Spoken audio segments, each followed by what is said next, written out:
오직 예수, 오직 예배, 오직 전도.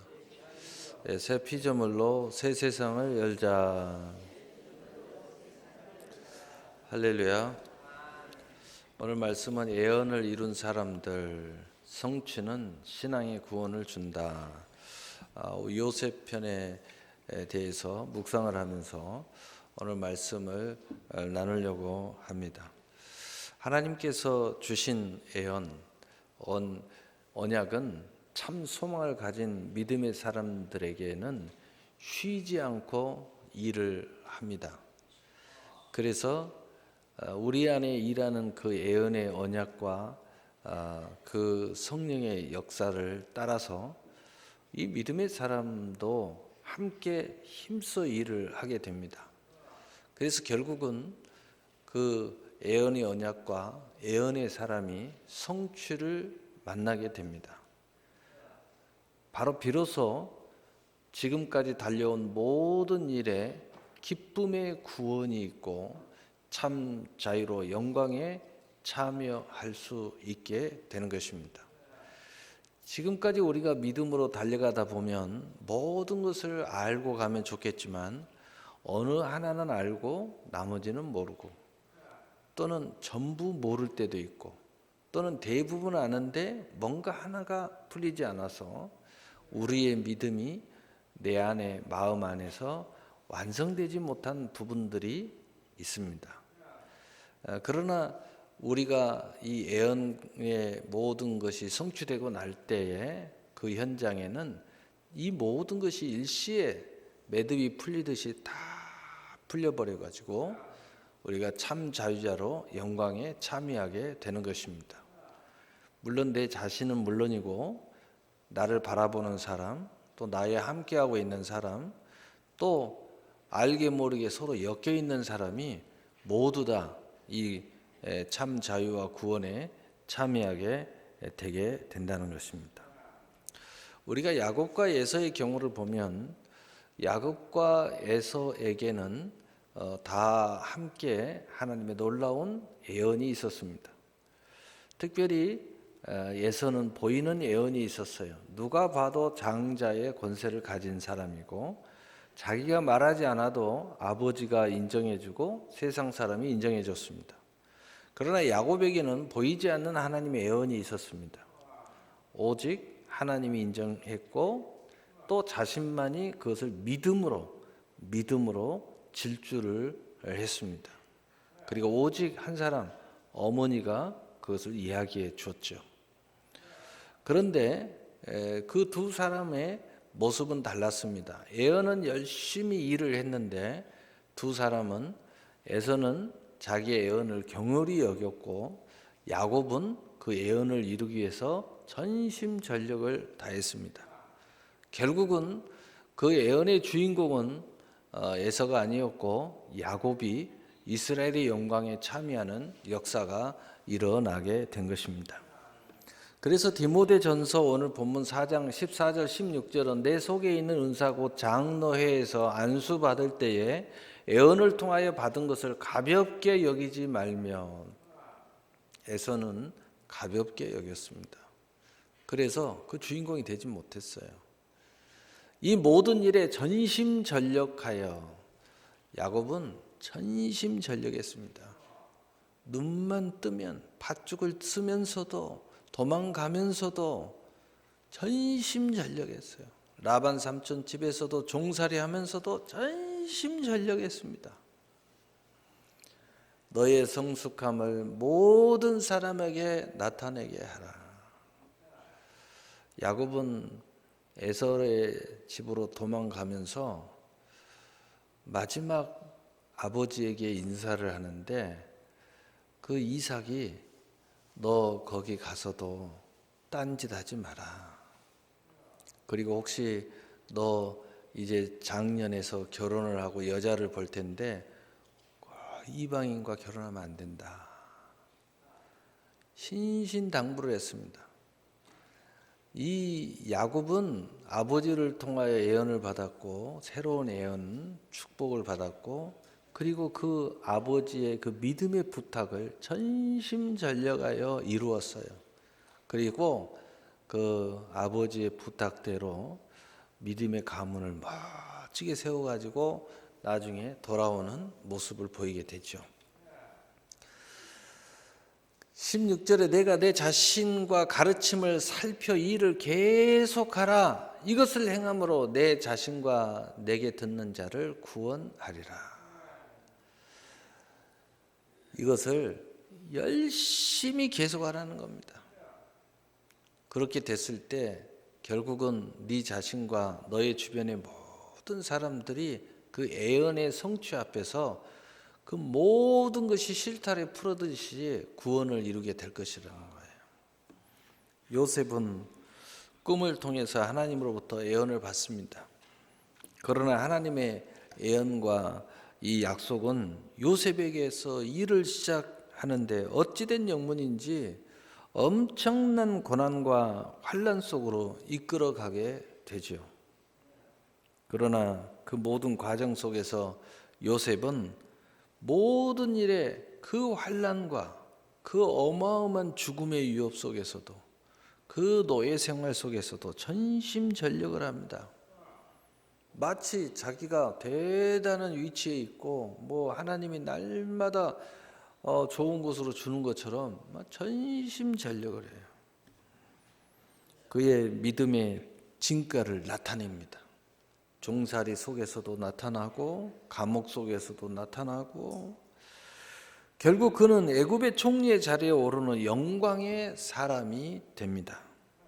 그래서 창세기 41장 38절에서 43절은 그 애굽의 왕이 그 요셉에게 이렇게 이야기하는 영광의 자리에 서게 됩니다. 이와 같은 하나님의 영에 감동된 사람을 우리가 어찌 찾을 수 있으리요? 하나님이 이 모든 것을 내게 보이셨으니 너와 같이 명철하고 지혜 있는 자가 없도다. 요셉은 하나님의 그 꿈을 이루기 위해서 전심전력했고 믿음의 행보를 계속했을 뿐인데 그 왕이 이 요셉을 칭송하는 거예요. 칭송하면서 너는 내 집을 다스려라. 내 백성이 다 내 명령에 복종하리니 내가 너보다 높은 것은 내 왕자뿐이니라. 바로가 또 요셉에게 이르되 내가 너를 애굽 온 땅의 총리가 되게 하노라 하고 자기 인장의 반지를 빼어 요셉의 손에 끼우고 그에게 세마포 옷을 입히고 금 사슬을 목에 걸고 자기에게 있는 버금 수레를 그에게 태우매 무리가 그 앞에서 소리를 지르기를 엎드려라 하더라. 바로가 그에게 애굽 전국을 총리로 다스리게 하였더라. 왕권을 가지고 한 나라를 다스리는 그 놀라운 위치에 올라가게 된 것입니다. 요셉이 한 것은 자기에게 임한 애언을 전심전력해서 이루기 위해서 계속해서 힘썼어요. 환경은 전혀 아니고 상황은 전혀 아니에요. 여러분 믿음의 사람들은 전혀 하나님의 영혼과 따로 노는 거예요. 내 삶이. 그래도 그 주인공이 되는 사람들 결국은 나중에 보면 그 영웅의 자리에 올라가고 또 그 약속의 자리에 주인공이 되는 사람들은 이 보여지는 거하고 아무 상관없어요. 그 마음 안에 믿음 안에서 일하는 애언을 따라서 전심전력하는 거예요. 전심전력해서 일을 열심히 하는 거예요. 여러분 요셉의 모습을 통해서 우리는 그 해답을 얻을 수 있어야 돼요. 우리가 보여지는 것을 예서처럼 봐버리면 상황에 따라 인생이 곤두박질을 칩니다. 심지어는 하나님이 주신 애언도 버려요.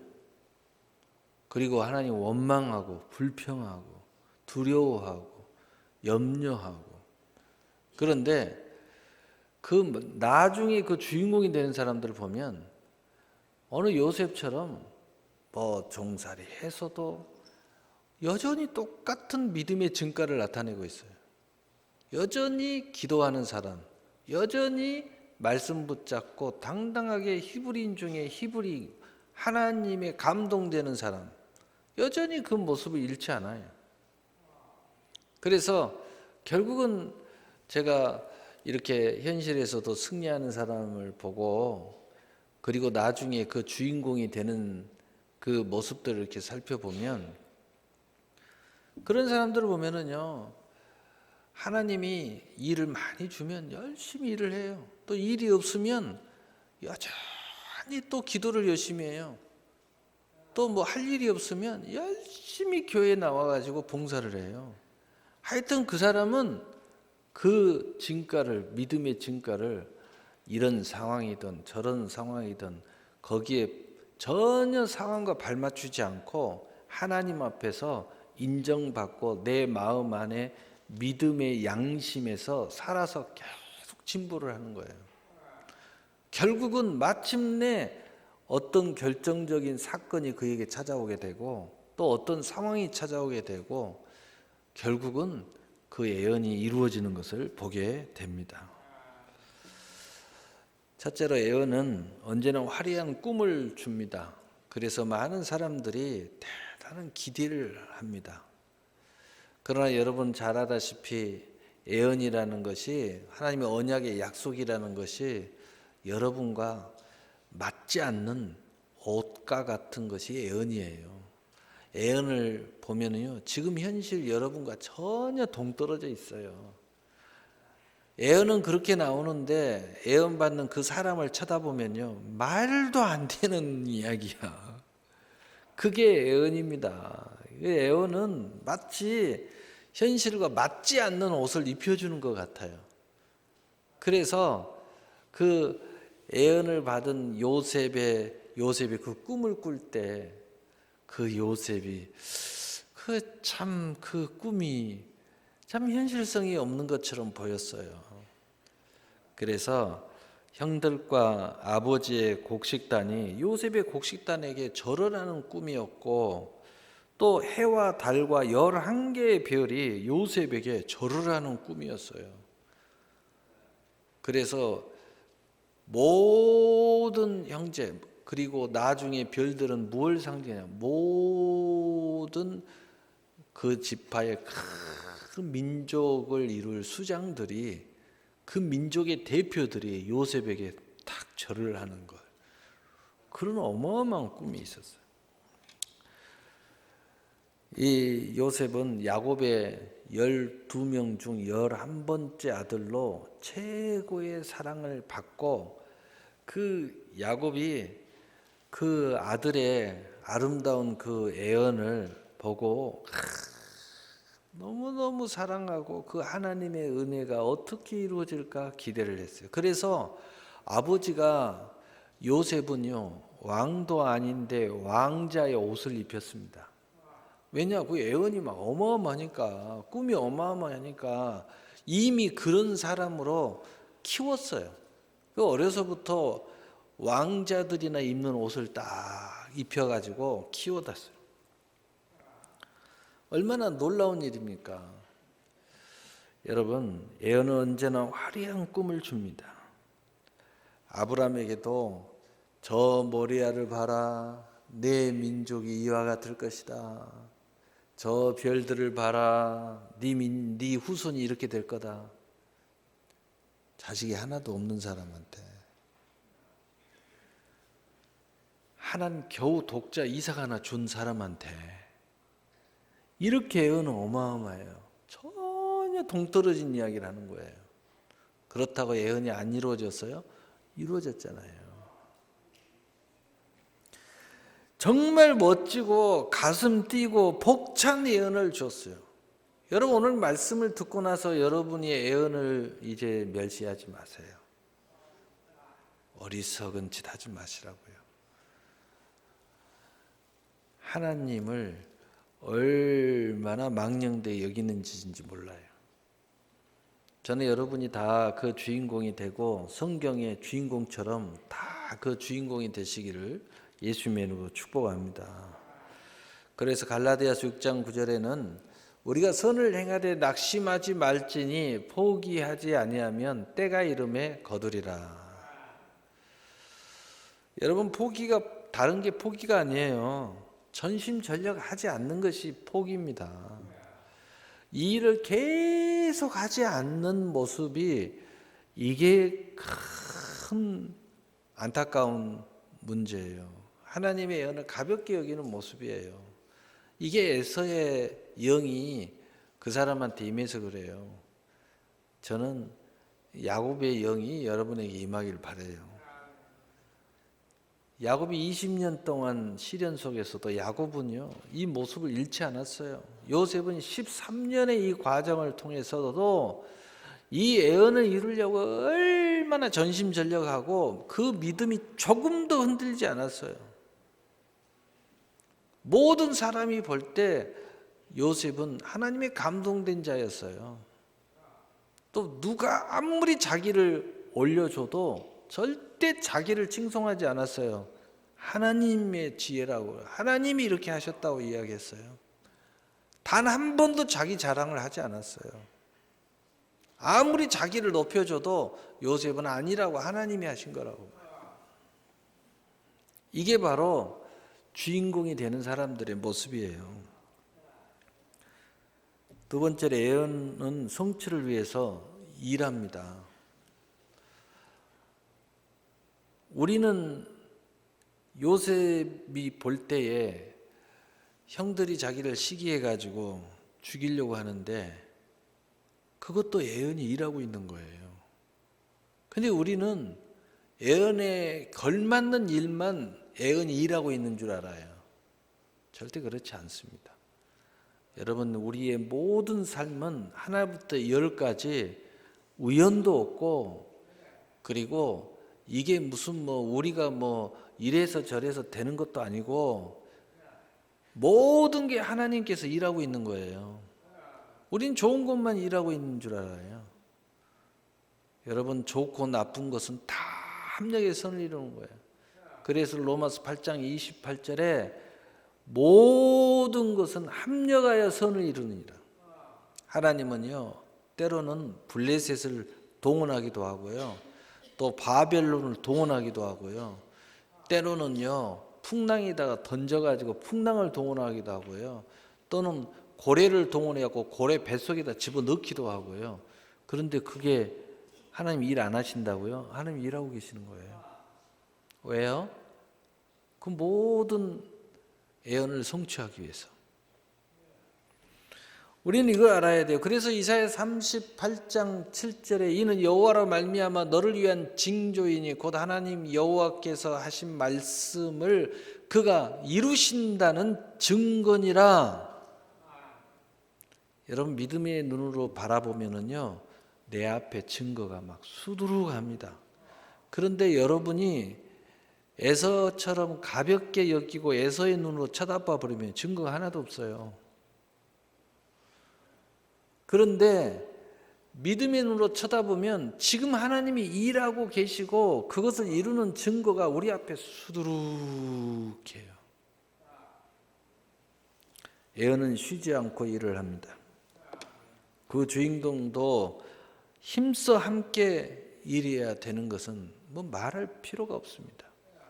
우리는 지나놓고 보지만 결국은 그 주인공들은 그렇게 하더라는 거예요. 여러분, 세상에서도 무슨 서민의 가뿐이 뭐니 다 보세요. 다 마지막 순간까지 그 자리에 갈 때 그 사람들이 어떤 모습을 가지고 있는가 보세요. 전심전력하는 모습을 가지고 있어요. 그리고 그 일을 멈추지 않고 계속하는 모습들을 가지고 있다고요. 그래서 이 자리까지 다 온 거예요. 그냥 되는 건 없어요. 하나님이 어느 날 갑자기 우리를 외면하다가 어느 날 갑자기 복을 주니까 내가 갑자기 우리가 생각하는 복된 사람이 됐다? 그런 건 없어요. 하나님은 지금도 일하고 있습니다. 우리 교회에 대해서도 일하고 있고, 저에 대해서도 일하고 있고, 여러분에 대해서도 일하고 있어요. 첫째로 하나님은 인도하십니다. 인도하시는 하나님의 모습으로 일을 해요. 그런데 그 일하시는 모습이 형들의 시기와 믿음으로 일을 하셔요. 깜짝 놀랄 일입니다. 죽이려는 시도가 있었습니다. 그리고 그 안에서 다시 유다를 통해서 구원을 하셔요. 그리고 노예로 팔려갑니다. 이 내용이 에서의 눈으로 쳐다보면요, 기가 막힌 이야기예요. 가룟 유다의 눈으로 쳐다보면 기가 막힌 이야기입니다. 이게 뭐야? 당신 메시아 맞아? 에이씨, 은 30년으로 팔아야겠다. 이러고 마는 거예요. 그러나 믿음의 눈으로 쳐다보면 여호와께서 하신 말씀을 그가 이루신다는 증거가 내 앞에 놓여 있는 거예요. 내 앞에 놓여 있는 거예요. 형들이 꿈을 없애려고 해요. 죽이려고 해요. 어디 그 꿈이 어떻게 되는가 보자라고 이야기합니다. 참 기가 막힌 이야기죠. 하나님 주신 꿈은 항상 도전과 회방과 심지어는 죽음의 위협을 받을 수도 있습니다. 그러나 절대로 하나님 주신 꿈은 사라지지 않습니다. 하나님의 예언은 사라지지 않아요. 하나님의 약속은 사라지지 않아요. 하나님은 쉬는 법이 없어요. 쉬지 않고 일하신다고 성경에 기록하고 있잖아요.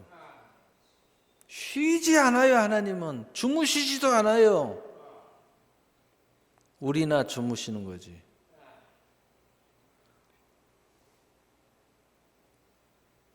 유다가 피를 번들 무슨 유익이 있겠느냐 하면서 미디안 사람 상고가 지나가는데 노예로 팔자. 그러면 일거양득이 아니냐. 돈도 벌고 미운 요셉도 없애버리고 그렇게 하기로 합니다.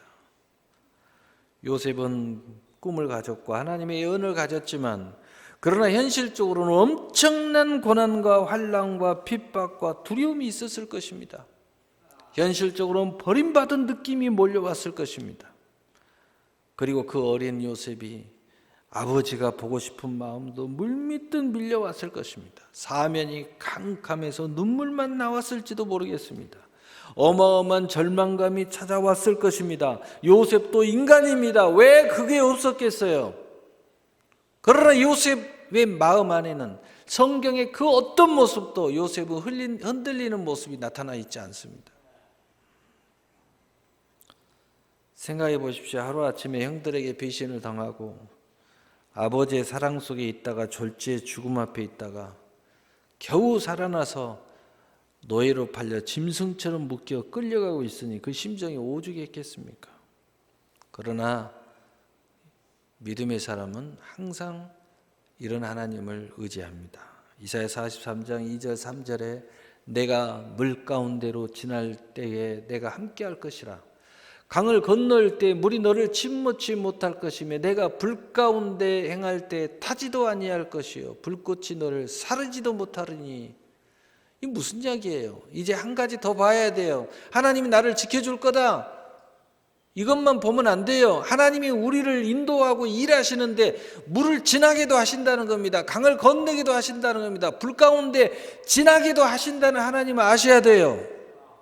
그래야 예언이 이루어지니까. 그러나 걱정하지 마라. 내가 너와 함께 하겠다는 겁니다. 대저 나는 여호와라 내 하나님이요 이스라엘의 거룩한 자요 내 구원자임이라 라고 말씀하시는 거예요. 영광의 자리가 그냥 얻어지는 게 아니라는 이야기입니다. 하나님이 일하셔도 절대로 호락호락하게 쉽게 되는 법은 없다는 것입니다. 왜요? 하나님 혼자 하시면 그렇게 하시죠. 근데 우리를 통하여 하셔야 되잖아요. 근데 문제는 뭐예요? 우리 서론에서 이야기했잖아요. 내가 그렇게 그 예언과 안 맞는 사람이라는 거예요. 근데 하나님이 이런 과정을 통해서 우리를 만들어가고 있다는 거죠.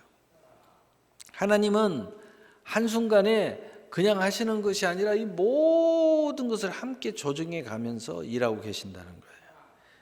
이건 정말 하나님이 아시면 할 수 없죠. 인간이 어떻게 이 모든 100가지, 200가지, 300가지를 동시에 이루어가면서 이렇게 하실까요?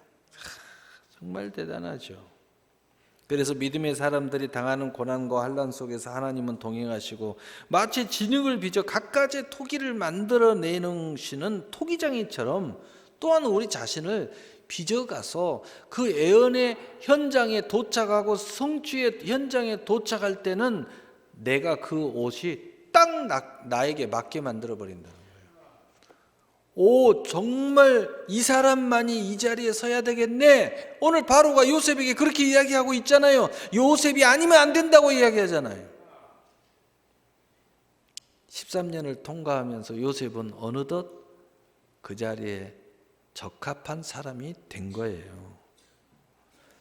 그래서 이사야서 64장 8절은 그러나 여호와여 주는 우리 아버지의 신이이다. 우리는 진흙이요 주는 토기장이시니 우리는 다 주의 손으로 지으신 것이라. 여러분, 여기서 우리가 깊이 깨달아야 할 것이 있어요. 이 모든 것이 하나님께서 일하신다는 것을 알면 여러분 불평하지 마세요. 딴지 걸지 마세요. 이 모든 것을 하나님이 합력해서 일하고 계시는 거예요. 불평하는 순간 여러분은 이 자리에 못 가요. 도망가도 못 가고 피해가도 못 가고 내 맞는 교회 찾아가도 못 가요. 하나님이 원하는 길을 가셔야 돼요. 하나님이 일하는 대로 따라가야 돼요. 하나님이 일하는 것처럼 우리 자신도 힘써 일해야 돼요. 그래서 신앙은 하나님 중심으로 하는 것이 신앙이에요. 내 중심으로 하는 건 신앙이 아니에요. 그건 이미 하나님의 애언에서 벗어나 있는 거예요. 이걸 알아야 돼요. 두 번째로 애언은 영적 형통으로 인도합니다. 애언은요, 영적 형통으로 인도해요. 육신의 형통으로 인도하는 것이 아니라 영적 형통으로 인도하는 거예요. 그걸 꼭 알아야 돼요. 육신으로는 시위대장 보디발의 노예로 팔려갔어요. 이게 무슨 형통입니까? 그런데 그 안에 하나님의 형통이 있어요. 10년 노예 생활 속에서도 영의 형통이 있어요. 그래서 노예 생활을 하는데 노예 생활 안에 주도권이 내게 주어지는 거예요. 얼마나 놀라워요. 그래서 창세기 39장 2절 4절에는 그가 형통한 자가 되어 그 주인 애굽 사람의 집에 있으니 그 주인이 여호와께서 그와 함께 하심을 보며 또 여호와께서 그의 범사에 형통케 하심을 보았더라. 아, 노예로 있는데요. 노예인데 하나님이 함께 하신 것이 그 주인의 눈에 보이는 거예요. 노예인데 그 주인이 볼 때 하나님이 형통케 하심을 보는 거예요. 노예인데 형통해요. 그게 앞뒤가 맞습니까? 에서의 눈으로 보면 안 맞죠. 근데 야곱의 눈으로 보면 맞지요. 이걸 우리가 알아야 된다는 거예요. 이걸 알고 여러분이 저를 한번 쳐다봐요. 이걸 알고 앞으로 승리할 사람들을 제가 이렇게 쳐다보면요, 형통하고 있어요. 아, 형통하단 말이에요. 저는 여러분이 진짜 마지막 승자가 되기를 원합니다. 여러분 인생 별거 아니에요. 20, 30년 순식간에 지납니다. 마지막 승자가 되셔야죠. 그리고 멋지게 천국에 입성해야죠. 그리고 여러분 자신과 여러분 가족들을 구원해야죠. 여러분이 영의 형통으로 서 있어야 여러분 가족 구원할 수 있어요. 어미가 자식들을 구원할 수 있고요. 아비가 자식들을 구원하고 있고 권력지진들 다 구원할 수 있어요. 에서 눈 가져가지고요, 엉뚱한 소리나 찍찍거리고요. 그리고 뭐라고 하면은 그 옳다, 네 말이 옳다, 이런 소리나 하면요, 그건 못합니다. 그리고 그 축복이요, 자식들에게 못 내려가요. 그 자식이 그릇이 돼야 축복을 이어가죠. 그건 3년도 안 돼서 다 망해먹죠. 하나님이 원하는 것은 영의 형통이에요. 영의 형통을 통해서 인도하시면서 만들어가는 거예요. 육신은 고난이에요. 마음은 상처뿐이에요. 육신은 고단한 것뿐이에요. 그런데 그 영은 잘 되고 있는 거예요. 왜요? 나중에 영광을 위해 하나님 빚어가고 있으니까. 세 번째 예언은 가장 낮은 곳으로 인도하십니다. 이건 예언은요, 가장 높은 곳에 있는데, 근데 예언은 높은 곳과 전혀 동떨어진 곳으로 인도를 해요. 왜요? 가장 낮은 곳에 내려가야 가장 높아질 수 있기 때문이에요. 여러분 그거 알아야 돼요. 여러분 모세가요, 사람을, 하나님의 예언을 모세가 다 가지고 있어가지고 자기 민족을 자기가 구원할 자라고 말이야. 그 어머니한테 그렇게 들었어요. 그런데 기껏한 것이 애굽 군 병사 하나 때려 죽인 거예요. 그것 때문에 어떻게 가버렸느냐? 모세의 예언과 아무 상관없이 미디안 광야로 도망자 신세로 떨어져 버립니다. 정반대로 가버려요. 완전히 정반대 밑바닥으로 떨어져 버립니다. 그게 바로 모세예요. 모세가 밑바닥으로 가가지고 미디안 광야에서 양치기 하고 있습니다. 그것도 40년 동안 하나님 말씀 한마디도 안 하고, 모세가 아무리 기도해도 응답 한 번 안 해요. 바닥으로 떨어져 버려요. 바닥으로. 그런데 그건 뭘 우리에게 가르쳐주고 있어요? 모세가 거기서 이스라엘 백성들을 40년간 인도하면서 최고의 영도의 자리에 올라가도록 거기서 훈련받은 거예요. 40년 동안 광야의 모든 길을 숙지한 겁니다. 그리고 나서 40년이 지나고 나서 80이 되니까 하나님이 그를 호렙산에서 불렀잖아요. 그리고 이제 애굽으로 가서 너에게 예언을 이루라는 거예요. 내 백성을 끌고 나오라는 거예요. 제일 낮은 자리에 있었기 때문에 그 어마어마한 백성들을 끌고 광야의 세월을 승리 가운데 이끌어갈 수 있었던 거예요. 여러분 이거 아셔야 돼요. 영광의 자리에 있으니까 높은 사람들하고 같이 어울려야 그 자리에 간다고요? 그거요, 개 XX 소리예요. 그 세상 사람들이 하는 이야기예요. 하나님은 그렇게 하지 않아요. 절대 하나님은 그렇게 우리를 이끌어가지 않습니다. 저는 여러분이 하나님이 인정해 주시고 세상에서도 멋들어지게 인정받고 하늘에서도 영광이 되는 그런 사람이 되기를 바랍니다. 그렇게 해갖고 세상에서 좀 인정받으면 뭐예요? 하나님 인정 안 해요. 하나님이 아무 쓸모가 없어요. 왜? 하나님이 쓰시는 것은 영의 형통이 있는 사람을 쓰거든요. 왜? 영적인 그 길에 대화가 안 되거든요. 내놓으라고 하면 내놓지도 않지요. 헌신하라고 하면 헌신도 않지요.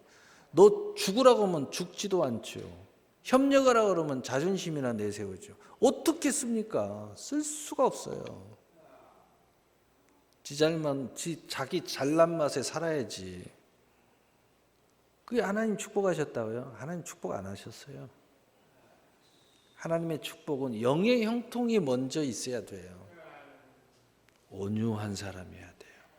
겸손해야 돼요. 하나님 말씀하시면 아멘 할 수 있는 사람이어야 돼요. 순종이 제사보다 낫다는 걸 아는 사람이어야 돼요. 예언은 낮은 곳에서 시작돼요. 그래서 노예로 떨어졌잖아요. 그런데 보디발 아내가 유혹을 해요. 요셉은 아주 기가 막힌 일을 당해요. 내가 이런 비전과 있고 막 어마어마한 꿈이 있는데 이게 뭐야?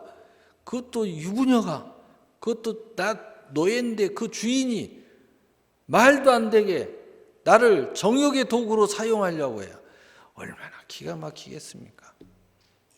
그러나 요셉은 꿈이 있었기 때문에, 전심전력하고 있기 때문에, 가벼이 여기지 않았기 때문에, 계속 이 일을 이루어가고 있기 때문에 그 시험에 이길 수가 있었어요.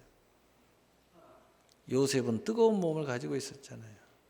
절대 권세자가 요구하고 있잖아요. 그런데도 요셉은 이겨내요.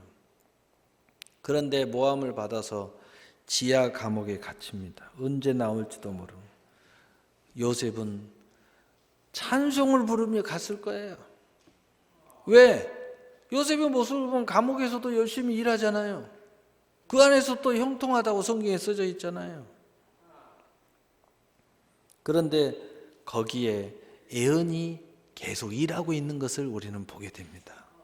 거기서 술 맡은 관원장과 떡 굽는 관원장을 만나요.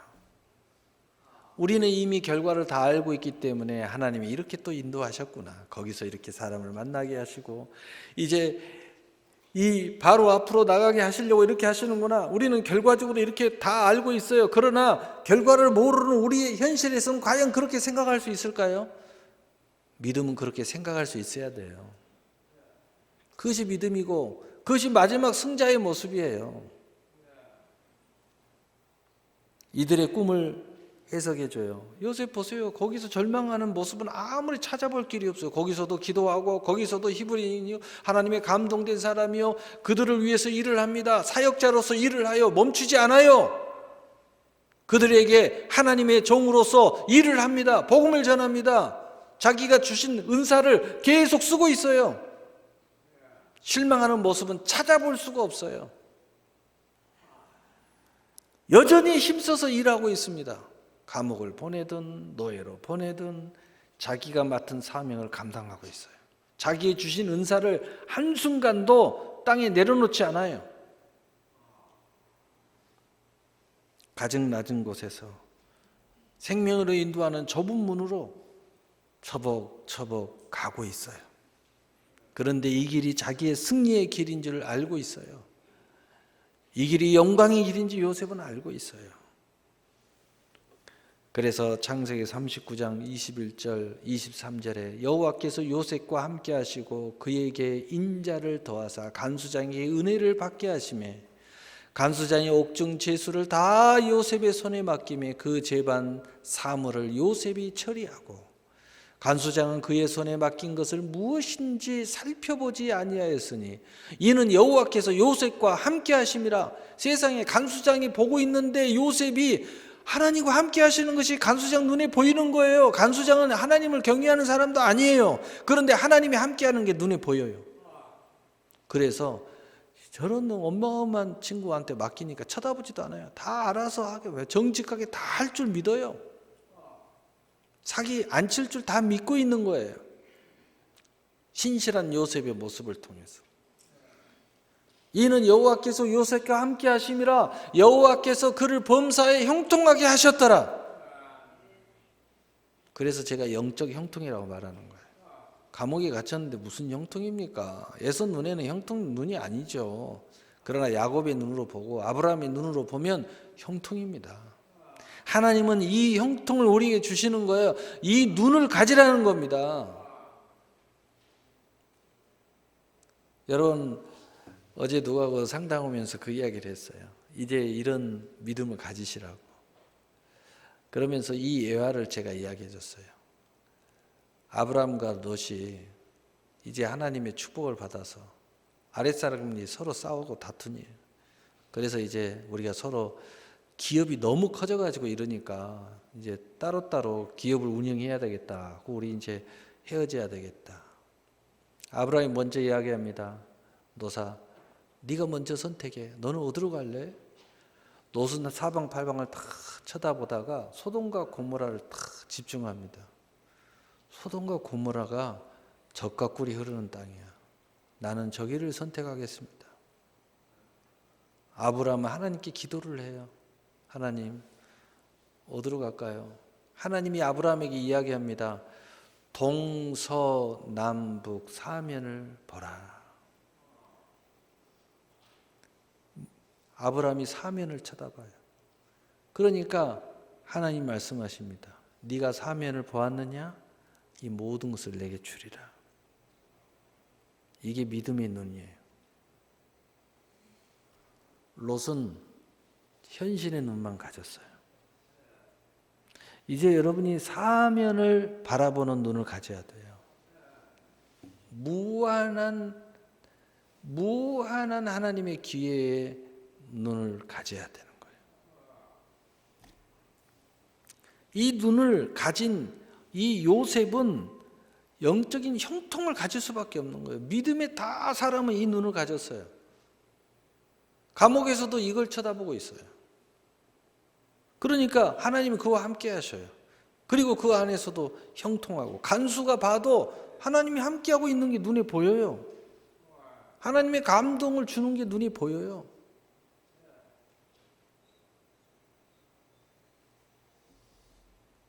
네 번째 예언은 꿈의 실상과 증거로 인도를 합니다. 실상이 뭐라고 그랬습니까? 우리가 이 찻잔의 받침대라고 그랬죠. 하나님의 언약을 내가 바치고 가는 게 실상이에요. 예언을 열심히 따라가면요, 내가 그 예언 때문에 내가 그 예언의 약속을 바치고 힘써 전심전력할 수밖에 없도록 나를 인도해요. 그러니 열심히 기도하고 열심히 말씀 붙잡고 할 일 없으면 열심히 내일을 준비하고 쉬지 않아요. 쉬는 법이 없어요. 놀아도요, 그냥 노는 법이 없어요. 인터넷을 뒤져도 아무거나 안 봐요. 나의 미래를 위해서 준비하는 시간은 그런 걸 열심히 보지. 영화를 봐도 아무 재미있는 거 그냥 보는 게 아니에요. 뭔가 나하고 연결된 걸 쳐다보는 거죠. 그리고 그걸 쳐다보면서도 쓸데없는 생각 안 해요. 나의 비전과 꿈과 연결해서 쳐다봐요. 눈이 달라요. 보는 시각이 또 달라고. 노는 법이 없어요. 관광을 가도 그냥 가지 않아요. 나의 비전과 꿈을 위해서 가는 거지. 여러분, 삼성을 세웠던 이병철 회장님이 회사를 먼저, 삼성물산을 제일 먼저 세웠죠. 그걸 세우기 전에 뭐인 줄 알아요? 여행을 갔어요. 놀러 갔어요? 아니에요. 미래를 보기 위해서 갔어요. 그리고 나서 결정을 했어요. 여행을 하면서 그걸 쳐다보면서 결정을 했어요. 아, 나는 이것부터 시작해야 되겠구나. 그리고 한국에 돌아와서 사업을 시작한 거예요. 여러분, 예언이 일하는 사람은요, 어떤 상황에 놓여도 예언을 위해서 일하는 거예요. 전심전력해서. 그걸 아셔야 돼요. 결국은 바로 왕 앞으로 인도를 받죠. 왕 앞에 가서도 떨지 않습니다. 여전히 똑같이 일하고 있어요. 왕이 꿈을 해석해 줍니다. 왕이 요셉을 또 인정해요. 보디발 장군이 요셉을 인정했듯이, 간수장이 요셉을 인정했듯이, 왕도 요셉을 보고 하나님이 함께하는 것을 봐야 똑같이 쳐다봐요. 사람만 달라졌지 똑같아. 요셉은 똑같은 모습을 하고 있는 거예요, 지금. 그런데 예언이 요셉을 계속 끌고 가고 있는 거예요. 요셉은 지금 똑같아요. 보디발 장군 노예 생활할 때나 감옥에 있을 때나 요셉은 똑같아요. 신에 감동된 자, 하나님이 동행하는 자, 예수 안 믿고 하나님 안 믿는 사람도 그렇게 눈에 보이는 거예요. 여러분, 예수 안 믿는 사람이 여러분을 볼 때 어떻게 보고 계시나요? 여러분이 여전히 기도하는 사람을 보고 있나요? 여전히 아유, 저렇게 열심히 하네, 아주 그냥 교회에다가 못 걸고 사네, 여전히 그렇게 보고 있나요? 옛날에는 그거 보고 있는데 지금은 아이고, 이제 우리하고 별거 없네, 세상 사람하고 비슷하게 노네, 이렇게 보고 있나요? 그게 똑같이 보여야 돼요. 똑같이 기도하는 사람이었다면 똑같이 여전히 어떤 상황이 변해도, 어떤 사람을 만나도 당신을 그렇게 보고 있어야 돼요. 그 사람들이. 그것이 전심전력하고 있는 모습이고, 요셉이 지금 예언과 함께 일하는 모습이었어요. 그래서 결국은 어떻게 됐어요? 성취의 역사, 애굽의 총리로 세움받는 역사가 일어나게 됩니다. 이 나라에 7년 동안 풍년이요, 그 다음은 7년 동안 가뭄이라는 환란이 온다는 하나님의 계시를 말합니다. 그것을 해결하는 것도 하나님 말씀대로 하면 다 극복할 수 있다고 당당히 말합니다. 그런데 내가 하는 것이 아니라 하나님이 하신다고 말합니다. 그때 하나님의 역사로 초유의 기적이 일어나는데 바로 왕은 요셉에게 모든 나라를 치리를 맡기게 되는 거예요. 할렐루야. 여러분 70년이 차야 돌아가리라 하는 이야기를 여기서 한마디 하고 지나가겠습니다. 사울, 다윗, 솔로몬이 이르면서 나라가 부강해지고 이스라엘이 강건해집니다. 번성합니다. 그런데 풍요로움이 임하자 저들이 하나님께 등을 돌립니다. 항상 축복 다음에 시험이에요. 시험 잘 통과해야 그 다음에 예언이 이루어지는데 거기서 낙방하면은요, 그 다음에는 하나님이 이제 흔들어댑니다. 우상숭배예요. 죄로 타락합니다. 그래서 솔로몬 왕 다음 르호보암 왕 때 이스라엘이 둘로 나눠집니다. 하나님 찢어버려요.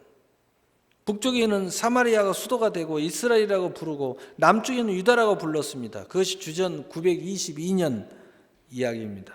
그리고 200년이 지나가 나서 이스라엘이 아수르에 의해서 멸망을 당합니다. 하나님이 더 이상은 참지 못해서 아예 멸문을 시켜버립니다. 나라가 없어져 버려. 그 다시 150년이 지나서 주전 586년에 남왕국 유다가 바벨론에 멸망을 당합니다. 바벨론이 586년이 완전히 남왕국 유다를 멸망시킬 때까지 세 차례에 걸쳐서 이 남왕국 유다를 침략해서 이스라엘 백성들을 붙잡아 갑니다. 특별히 귀족들, 배운 사람들, 또 재능을 가진 사람들, 장인들을 데려가서 그들을 노예로 부립니다. 여러분 무너지면요, 노예로 전락하는 거예요. 그들을 통해서 필요한 것들을 저들에게 만들게 하고 또 그들로 하여금 본인들에게 기쁨을 가져다 주도록 음악을 연주하도록 만들고 온갖 일을 다 시킵니다. 세월이 흘려 10년이 지나고 20년이 지나고 30년이 지나고 40년이 지납니다. 포로로 끌려갔던 사람 한 사람, 두 사람 세상에 떠나기 시작합니다. 그리고 50년이 지나고 60년이 지났을 때 저들은 이제 이렇게 이야기합니다. 완전히 이제 우리의 희망은 끝났구나. 내 살아생전에 내 고향으로 돌아갈 수 없겠구나. 단식하며 세상을 거의 다 떠나게 됐을 때 바벨론 왕국이 멸망을 당합니다.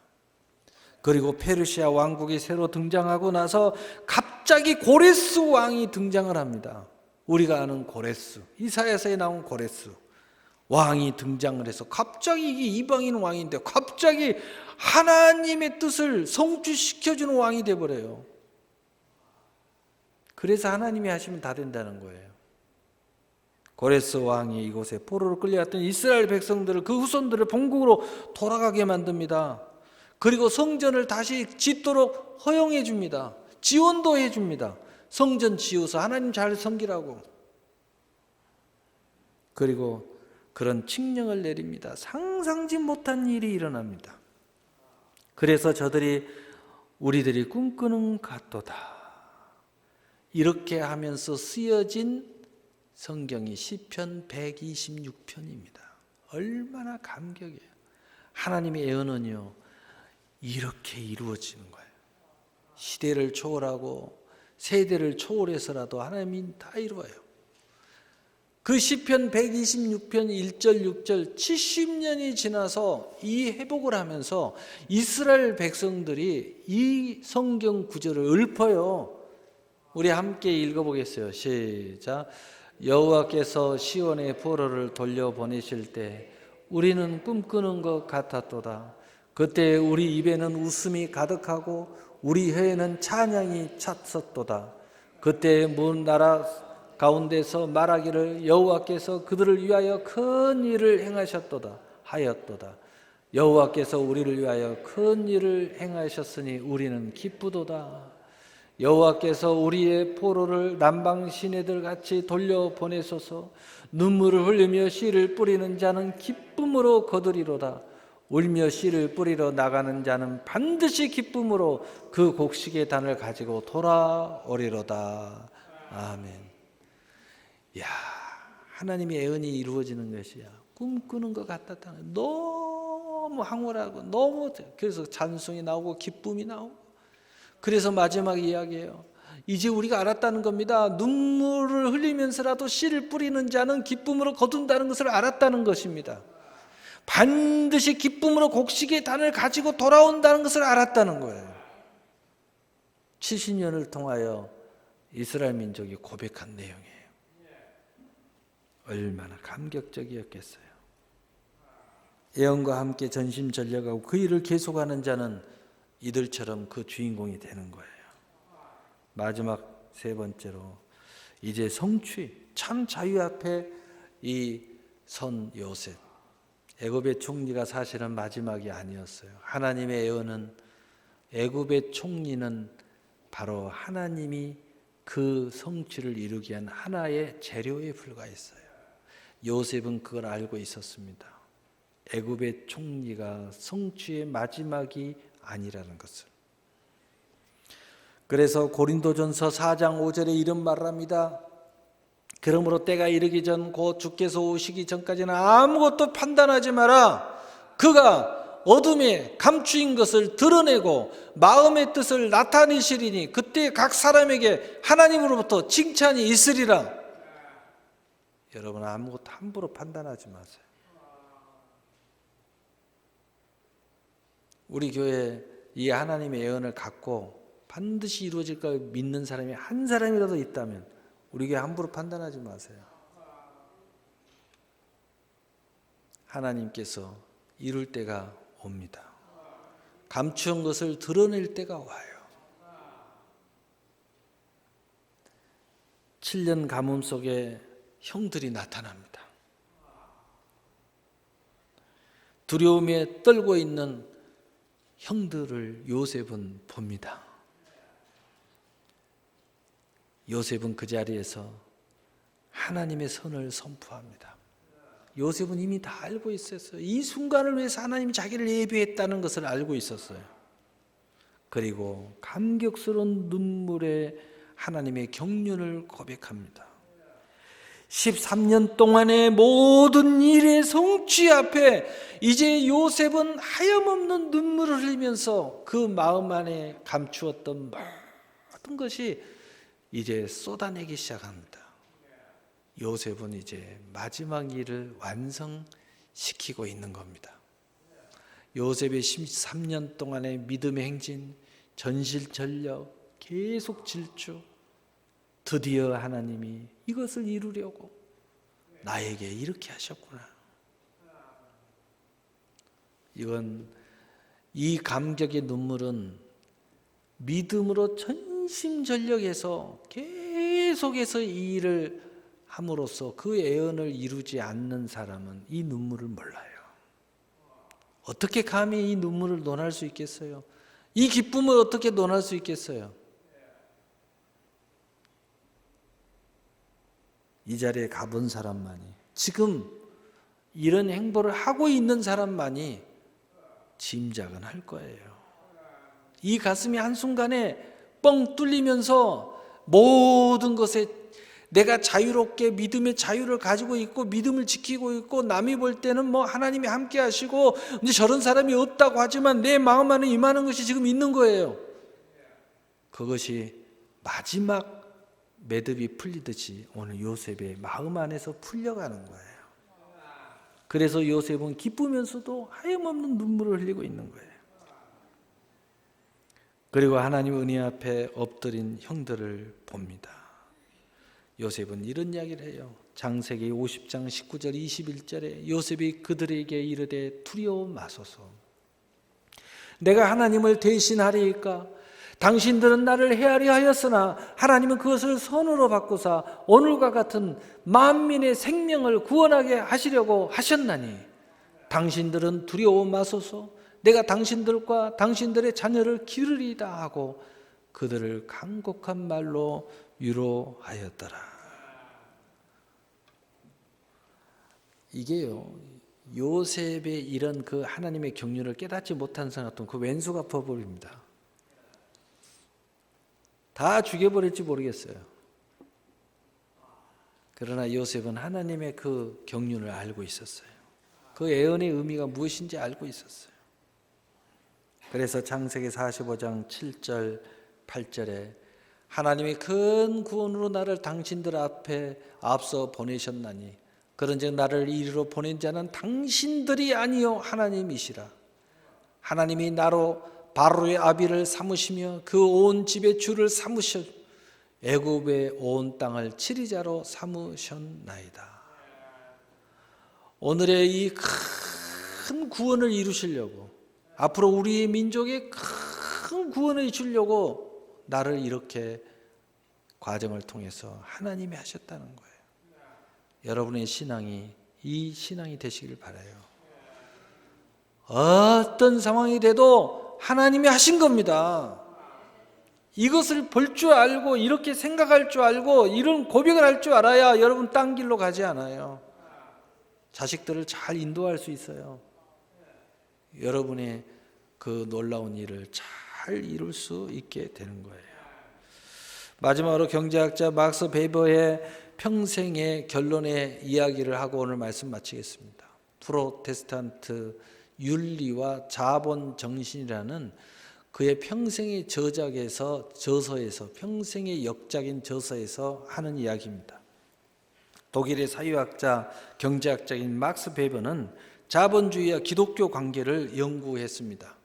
자본주의를 연구하고 자유민주주의를 연구하고 그 경제를 연구하려면 바로 기독교를 연구하지 않고서는 안 된다는 거예요. 왜? 이 모든 것이 기독교에서 나왔다는 겁니다. 이 사람만 프로테스탄트 윤리와 자본주의 정신을 썼는데 그는 이렇게 말했습니다. 기독교가 가는 곳마다 경제가 살아난다. 기독교 국가가 모든 국가 위에 머리가 되어 있더라. 예수를 잘 믿는 가정이 그렇지 않는 가정 위에 머리가 되더라. 이 사람이 설교하는 게 아닙니다. 바로 윤리와 자본주의 정신을 쓴 책에서 한 이야기예요. 자기 논문에서 자기가 조사해 보니까 이렇더라는 거예요. 세계의 모든 윤리를 찾아보니까 이렇게 돼 있더라는 거예요. 이걸 발견했다는 겁니다. 그런데 이것이 최고의 역작이고 그리고 지금 이 분야에서 이 책을 안 읽어본 사람들이 없어요. 이러한 이유를 막스 베버는 성경 안에서 찾았던 것입니다. 막스 베버는 유명한 경제학자입니다. 그가 하는 말이 기독교가 들어가는 나라마다 경제가 흥하고 기독교 잘 믿는 가정마다 흥하더라는 것입니다. 믿음의 법칙 중 하나를 제시했는데 신고 거두는 법칙을 사용하고 주고 받는 법칙을 기독교에서는 사용하기 때문이라는 거예요. 왜 그럴까라고 이분이 연구했어요. 왜 기독교가 들어가면, 왜 예수 잘 믿으면, 왜 기독교 국가가 전 모든 나라의 머리가 될까? 이것에 대해서 연구를 하고 또 연구를 하고 또 연구를 했는데 경제학자로서 이걸 연구했는데 기독교 안에는 뭐가 있느냐? 심고 거두는 법칙이 있더라는 거예요. 하나님의 모든 말씀에는 심고 거두라는 원리가 적용되고 있더라는 거예요. 이거였구나. 왜 기독교인들이 부자가 되는, 왜 이거였구나. 기독교의 신앙에는 심고 거두는 신앙이 철칙으로 돼 있더라는 거예요. 이것이 먼저더라는 거예요. 경제의 가장 기초가 심고 거둠의 법칙이 경제의 원리라는 겁니다. 이걸 발견한 거예요. 세상은 전부 자기 중심으로 삽니다. 내게 주시옵소서, 주시옵소서, 뺏어야 됩니다, 뺏어야 됩니다. 그러므로 심지 않는 경제를 가짐으로 그들은 자라지 않는 것을 보았다는 거예요. 그러나 예수 믿는 사람들은 그 나라와 의를 먼저 구하고 주고받고 심는 법칙을 사용하기 때문에 이 사람들은 자기들의 믿음의 진보를 나타내기 위해서 고난도 환난도 긴 인생의 여정도 당연하다고 생각하더라는 겁니다. 이 책에 쓰여진 이야기예요. 이들을 살펴보니까 이들은 그래서 그것을 신고 거둠에 있어서 고난도 무서워하지 않더라는 거예요. 환난도 무서워하지 않더라는 거예요. 긴 인생의 여정도 당연하다고 생각한다는 거예요. 왜? 심고 거두고 거두려면 시간이 걸린다고 생각한다는 거예요. 결국 나라의 경제도 개인의 경제도 잘하고 머리가 되고 꼬리가 되지 않고 위에 있고 아래에 내려가지 않고 남에게 구워줄지라도 꾸이지 않더라는 겁니다. 언제나 그들은 지금까지 역사에서 경제를 주도하고 있다라고 그의 평생의 역작인 프로테스탄트 윤리와 자본주의 정신에서 결론을 내리고 있습니다. 정말 놀라운 거예요. 뭐 목사가 한 이야기가 아니에요. 예수 믿는 사람이 한 이야기예요. 경제학자가 한 이야기예요. 이걸 연구했더니 이렇더라는 거예요. 여러분 아시겠어요? 경제학자가 한 이야기예요. 그런데 믿음의 사람이 심고 거두며 붙이고 이게 뭔지 모르고 심을 줄 모른다면 이건 말이 안 되는 겁니다. 이것 때문에 오늘날 이 교회의 부흥이 있고, 이것 때문에 자유민주주의가 세계를 주도하고 있는데, 이것 때문에 예수 잘 믿는 나라가 세계를 주도하고 있는데, 이게 이 석학의 결론입니다. 오늘 말씀 결론을 내리겠습니다. 언제나 하나님의 경륜은 언약과 소망 가운데, 그러나 그 과정은 실로 산을 넘고 강을 건너 바다를 넘어가는 것 같습니다. 예언은 언제나 동인과 보호와 형통으로 인도합니다. 오늘 요셉처럼 13년의 과정은 예언을 가볍게 여기지 않고 모든 일에 힘써 일했고, 자신과 모든 가족과 우리 모두에게 예언의 성취를 주었고, 진정한 기쁨과 자유를 속한 구원을 완성했습니다. 사랑하는 성도 여러분, 여러분 하나님의 영광이요 예언의 성취인 것을 저는 믿습니다. 모든 상황과 일 속에서 믿음의 행함과 힘써 일하십시오. 소홀히 하지 마세요. 그리고 하나님께 사랑을 고백하시기를 바랍니다. 그러면 여러분이 이 모든 예언의 성취의 주인공이 될 줄 믿으시기를 바랍니다. 사랑의 하나님,